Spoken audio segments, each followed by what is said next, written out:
नमस्कार, मैं हूं विनोद कुमार शुक्ला। आप देख रहे हैं आई ऑफ ट्रुथ। आज हम चर्चा करेंगे राम जन्मभूमि के जो उद्घाटन समारोह है उसमें आमंत्रित किए गए लोगों पर। हालांकि बहुत सारे लोग आमंत्रित किए गए हैं, फिल्मी कलाकार से लेकर के राजनीतिज्ञ तक, लेकिन हम जो राजनीतिज्ञ हैं, पॉलिटिशियंस, उनके आमंत्रण पर चर्चा करेंगे और उसके राजनीतिक मायने तलाशने की कोशिश करेंगे, इसलिए कि उसके निश्चित तौर पर राजनीतिक मायने हैं। कांग्रेस अध्यक्ष मल्लिकार्जुन खड़गे को आमंत्रित किया गया है और यूपीए की नेता जो हैं सोनिया गांधी को आमंत्रित किया गया है। राहुल गांधी को एक बार फिर इसमें आमंत्रित नहीं किया गया है। और भी बहुत सारे लोग हैं, लेकिन हम आज फोकस करते हैं कांग्रेस और उनके नेताओं को लेकर के। अमिताभ बच्चन, माधुरी दीक्षित, ये लोग भी आमंत्रित हैं। खैर, मल्लिकार्जुन खड़गे को G20 के जो डिनर था उसमें आमंत्रित नहीं किया गया था। इसको लेकर के बहुत हो हल्ला मचाया था कांग्रेस ने कि कांग्रेस के किसी नेता को नहीं आमंत्रित किया गया, और बीजेपी और सरकार ने ये कह करके सफाई दी कि जगत प्रकाश नड्डा, बीजेपी के राष्ट्रीय अध्यक्ष, उनको भी उसमें नहीं आमंत्रित किया गया था। दूसरी तरफ 15 अगस्त को जो लाल किले पर कार्यक्रम होता है वहाँ मल्लिकार्जुन खड़गे को आमंत्रित किया गया था और उन्होंने उस कार्यक्रम में नहीं पहुंच पाए थे, और उन्होंने ये तर्क दिया था कि उनको पार्टी कार्यालय में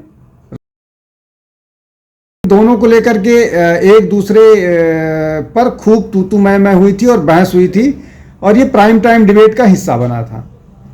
अब बात करते हैं 22 तारीख के अयोध्या के आमंत्रण को लेकर के। इस आमंत्रण से सरकार ने या भाजपा ने या जो राम जन्मभूमि राम मंदिर निर्माण ट्रस्ट है, उसने कांग्रेस के लिए एक मुश्किल वाली स्थिति खड़ी कर दी है। वो भी पॉलिटिकली मुश्किल वाली घड़ी इसलिए है कि राम मंदिर को लेकर के अगर ये सारे के सारे नेता वहाँ पहुँचते हैं तो इनसे मुस्लिम मतदाता नाराज होंगे, इसलिए कि मुस्लिम मतदाता मुस्लिम जो ज़्यादातर भारतीय मुस्लिम हैं, अभी तक इस बात को स्वीकार नहीं कर पाई है कि वहाँ पर मस्जिद नहीं है, और वो लगातार टीवी डिबेट्स में कहते हैं कि वहाँ ताक़यामत मस्जिद थी है और रहेगी। दूसरी तरफ हिंदू पक्ष का कहना है कि वो, और ये कोर्ट का भी तर्क होता है कि जहां एक बार जो चीज़ मंदिर के रूप में स्थापित हो जाती है उसका स्वरूप नहीं बदल सकता, बाद में उसमें आप ज़बरदस्ती कुछ भी कर लीजिए। और यही कारण है कि बहुत सारे मंदिरों को लेकर के अब इस तरह की बात हो रही कि उनको रिक्लेम किया जाएगा, और ये लगातार भारत में होता हुआ दिख रहा है, चाहे काशी और की बात हो, चाहे मथुरा की बात हो, चाहे भोजशाला की बात हो या अन्य है। अब आते हैं इनके आमंत्रण को लेकर के सोनिया गांधी, मल्लिकार्जुन खड़गे और अन्य सेक्युलर नेताओं को। अगर ये इस समारोह में शामिल होते हैं तो मुस्लिम मतदाता नाराज होगा और इनसे किनारे करेगा, और अगर नहीं शामिल होते हैं तो भाजपा का पूरा नेतृत्व, यहाँ तक कि मुझे लगता है कि प्रधानमंत्री भी इस बात को लेकर के चुनाव जो आने वाले हैं ये 2-3 महीने में, मतलब अब जनवरी के बाद पूरा देश लगभग चुनावी मोड में होगा। ये डुगडुगी हर चुनावी रैली में पीटी जाएगी कि कांग्रेस और तथाकथित सेक्युलर दल, जिस भी दल का नेता शामिल नहीं होगा, ये तथाकथित सेक्युलर दल, इनको राम से परहेज है।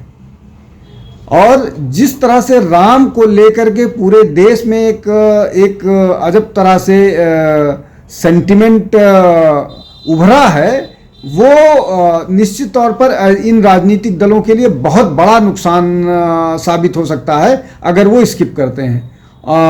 और अगर वो शामिल होते हैं तो मुस्लिम मतदाता इनसे दूर जाएगा। तो इनके लिए जो तथाकथित सेक्युलर राजनीतिक दल हैं, इनके लिए एक तरफ कुआं दूसरी तरफ खाई जैसी परिस्थिति है। अब क्या रास्ता निकालते हैं वो तो 22 तारीख को ही पता लगेगा कि कौन इनमें शामिल होता है कि कौन नहीं शामिल होता है। हालांकि ज़्यादातर जो सेक्युलर दल हैं उन्होंने इस मामले पर चुप्पी साध रखी है। अब तक किसी निर्णय को ना वो घोषणा किया है उन्होंने, ना कुछ बताने की स्थिति में है। जिस तरह से अभी हाल फिलहाल में 3 चुनाव में सेक्युलर दलों की, विशेष रूप से कांग्रेस की हार हुई है, और जिस तरह से मुस्लिम मतदाताओं के मत पर, मुस्लिम मतदाताओं के कंसोलिडेशन पर, यहाँ तक कि बाकी और मुस्लिम मतदाताओं ने तेलंगाना जैसे राज्य में भारत राष्ट्र समिति, जो पुराने तेलंगाना राष्ट्र समिति थी, उसका भी साथ छोड़ दिया कि वहाँ पर जाने पर हमारा वोट खराब जाता है और हमको अब कांग्रेस जो एक राष्ट्रीय दल है उसके नाम पर उसके लिए एकजुट होना चाहिए, लामबंद होना चाहिए, तभी भाजपा को रोका जा सकता है। ये जो सेंटिमेंट है, इस सेंटिमेंट का असर भी होगा अगर कांग्रेस इस तरह का काम करती है तो। और इन निर्णयों में कि वहाँ कांग्रेस या सेक्युलर दल जाएं, इसकी बड़ी भूमिका होगी। मुस्लिम मत के कंसोलिडेशन से ही इनको कर्नाटक में भी सत्ता हासिल हुई है। जो जनता दल सेक्युलर वहाँ पर है, जनता दल सेक्युलर को लोग वहाँ का स्थानीय राजनीतिक वो है, लोकल रीजनल पॉलिटिकल आउटफिट है। ये दोनों भारत राष्ट्र समिति और जनता दल सेक्युलर, ये दोनों स्थानीय राजनीतिक दल हैं। तो इन दोनों को मुस्लिम मतदाताओं ने छोड़ करके कांग्रेस का दामन थामा है। तो क्या कांग्रेस इस तरह का रिस्क लेने की स्थिति में है कि वो मुस्लिम मतदाताओं को नाराज करके राम मंदिर के उद्घाटन समारोह में शामिल हो और उसके 2 बड़े नेता जिनको आमंत्रण मिला हुआ है, सोनिया गांधी और मल्लिकार्जुन खड़गे, जो एक मल्लिकार्जुन खड़गे स्पष्ट रूप से सनातन की आलोचना करते हैं, जबकि इस तरह के र्यूमर लगातार सोनिया गांधी के बारे में रहते हैं कि वो प्रैक्टिसिंग कैथोलिक हैं। तो ये एक इसका कोई प्रमाण नहीं देता, लेकिन इस तरह की चर्चा होती रहती है कि वो कैथोलिक हैं, प्रैक्टिसिंग कैथोलिक हैं। लेकिन ये जो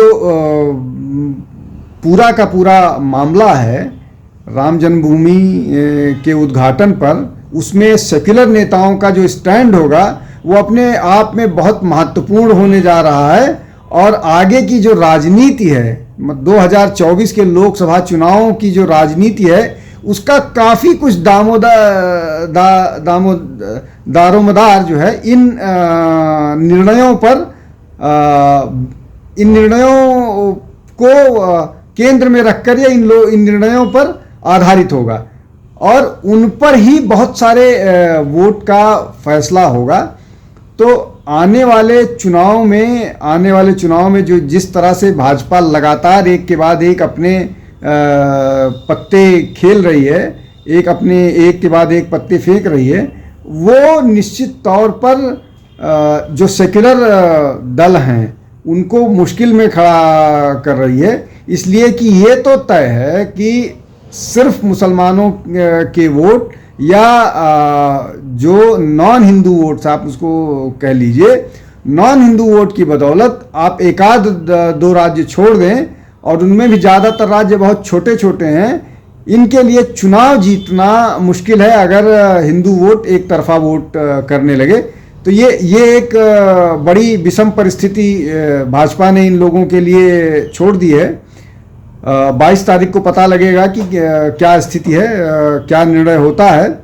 लेकिन जो भी निर्णय होगा, अगर वो जाते हैं तो, नहीं जाते हैं तो, उन दोनों परिस्थितियों में चुनावी माहौल बड़ा इंटरेस्टिंग होने वाला है। आज के लिए इतना ही। आप देखते रहिए आई ऑफ ट्रुथ। अगले अंक में किसी और इसी तरह के विषय पर फिर हाजिर होऊंगा। बहुत बहुत धन्यवाद। नमस्कार। हमारे चैनल आई ऑफ ट्रुथ को सब्सक्राइब कीजिए YouTube पर, इसे फॉलो कीजिए Facebook पर, Instagram पर, Twitter पर और कू पर। हमारे चैनल के बारे में फीडबैक देने के लिए हमें मेल कीजिए ioftruth.6@gmail.com पर।